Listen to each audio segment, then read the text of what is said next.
News, सच जरूरी है। दर्शकों नमस्कार, मैं श्रद्धा तिवारी और आप देख रहे हैं MNS न्यूज टीवी। तो आइए देखते हैं आज की खास खबर, एक नजर डालते हैं आज की हेडलाइंस की ओर। राहुल गांधी पर टिप्पणी को लेकर भड़के केसी वेणुगोपाल, महंगाई को लेकर बीजेपी पर भड़के अखिलेश, शुभेंदु अधिकारी को ममता बनर्जी का जवाब। तो आइए देखते हैं खबरें विस्तार से। राहुल गांधी पर टिप्पणी को लेकर भड़के केसी वेणुगोपाल। कांग्रेस महासचिव और सांसद केसी वेणुगोपाल ने मंगलवार को लोकसभा में नेता प्रतिपक्ष राहुल गांधी पर व्यक्तिगत टिप्पणी को लेकर कड़ी आपत्ति जताई है। उन्होंने कहा कि बीजेपी सांसदों ने बार बार संसदीय शालीनता की सीमा लांघी है।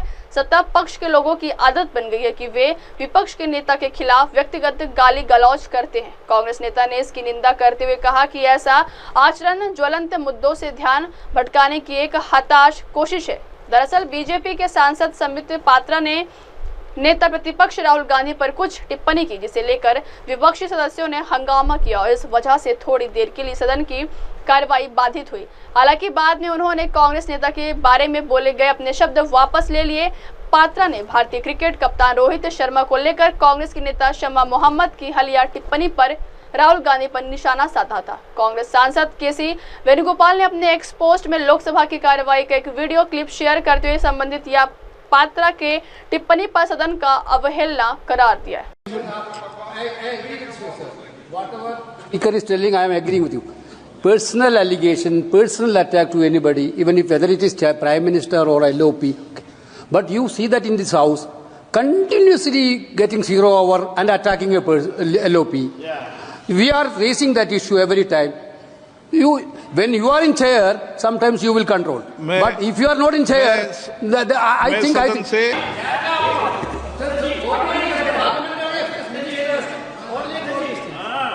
When House is in problem, we used to see that Parliamentary Affairs Ministers reaching out to all the parties and having a consensus. But this House lacking that, sir. I am sorry to say that. This House is lacking. Because personally attacking, the word they are using against Rahul Gandhi, you can see that. You are talking about the Prime Minister also. Because we are not for personally attacking anybody, including the Prime Minister.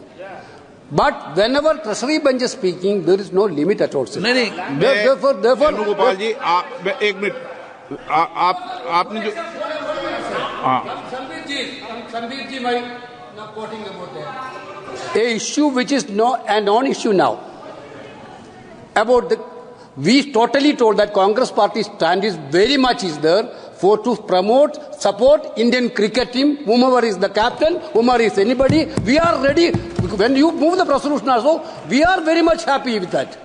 But making it's a political issue and taking LOP's name. Okay. मेरा ये भी, मैं आप वेणुगोपाल जी, जब बात चली तो कई सदस्य। अगली खबर, महंगाई को लेकर बीजेपी पर भड़के अखिलेश। समाजवादी पार्टी के राष्ट्रीय अध्यक्ष और उत्तर प्रदेश के पूर्व मुख्यमंत्री अखिलेश यादव लगातार बीजेपी सरकार पर हमलावर है। एक बार फिर उन्होंने बीजेपी पर निशाना साधा है।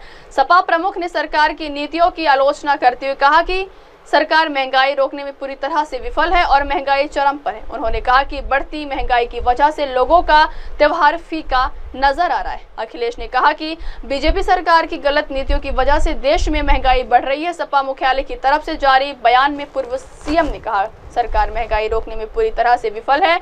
महंगाई आसमान छू रही है, हर चीज के दाम बढ़ रहे हैं, जिसका असर त्योहारों पर भी पड़ रहा है। अखिलेश ने कहा कि बीजेपी सरकार की गलत नीतियों की वजह से देश में महंगाई बढ़ रही है। सपा मुख्यालय की तरफ से जारी बयान में पूर्व सीएम ने कहा, सरकार महंगाई रोकने में पूरी तरह से विफल है। महंगाई आसमान छू रही है, हर चीज के दाम बढ़ रहे हैं, जिसका असर त्योहारों पर भी पड़ रहा है। होली का जिक्र करते हुए सपा प्रमुख ने कहा कि होली पर पारंपरिक व्यंजनों में इस्तेमाल होने वाली चीजों के दाम आसमान छू रहे हैं। मनरेगा मजदूरों को महीनों से काम न मिलने से पैसा नहीं मिला है। ऐसे में बिना पैसों के मजदूर अपनी होली कैसे मना पाएंगे। इसके साथ ही उन्होंने ये दावा भी किया कि कई सरकारी विभागों का भी ऐसा ही हाल है, कर्मचारियों के वेतन रुके हुए। अगली खबर, शुभेंदु अधिकारी को ममता बनर्जी का जवाब। पश्चिम बंगाल में भारतीय जनता पार्टी और तृणमूल कांग्रेस के बीच आरोप प्रत्यारोप का दौर जारी है। नेता प्रतिपक्ष ने सदन में विधायक का माइक बंद किए जाने को लेकर कहा था कि बीजेपी की सरकार आने पर सदन में मुस्लिम विधायकों को सड़क पर फेंक देंगे। इस मामले पर अब सुबह की मुख्यमंत्री ममता बनर्जी ने पलटवार किया। उन्होंने इस्तीफे तक की चुनौती दे दी है। ममता ने कहा कि अगर कोई यह साबित कर दे कि मैंने विधानसभा में वामपंथी शासन के दौरान कुर्सी या मेज तोड़ी है तो मैं इस्तीफा दे दूंगी। शुभेंदु का नाम लिए बिना ममता ने कहा कि इस पार्टी में बहुत गुस्सा है क्योंकि यह इफ्तार का महीना है। जब आप तृणमूल में थे तो आप इफ्तार करते थे, अब जब आपने कोट बदल लिया है तो अचानक आप कोई और बन गए। ममता ने कहा कि जब हम कुर्सी पर बैठते हैं तो हम सभी का ख्याल रखते हैं। अगर कोई सदन में बोलना चाहता है तो मैं भी सुनूंगी। यह लोकतंत्र है, जब सीएम बोलती है तो सभी को सुनना चाहिए। उन्होंने आगे कहा कि जब ब्लड चढ़ाते हैं तो धर्म कहां से आता है? क्या आपको पता है कि आपके शरीर में किसका ब्लड चढ़ा है? जब प्रधानमंत्री ईरान सऊदी अरब जाते हैं तो धर्म कहां से आता है? ममता ने कहा कि बीजेपी जो भी आरोप लगा रही है वह निराधार है। मैंने फिरहाद हकीम को चेतावनी दी है, सांप्रदायिक शब्द ना बोले। हालांकि यह पार्टी का अंदरूनी मामला है, फिर भी मैं कहती हूँ कि वह ऐसा नहीं कर सकते। लेकिन शुभेंदु अधिकारी के इस बयान के बारे में क्या कहना है कि अगर हम सत्ता में आए तो मुस्लिम विधायक को विधानसभा से बाहर कर दिया जाएगा। अब वक्त हो चला दर्शकों ब्रेक से लौटने के बाद देखिएगा देश और दुनिया की तमाम बड़ी खबरें। बने रहिए MNS न्यूज टीवी पर। नमस्कार। नमस्ते, मैं हूं वैशाली माड़े और आप देख रहे हैं MNS न्यूज। देखते रहिए MNS। आप देख रहे हैं MNS न्यूज, सच जरूरी।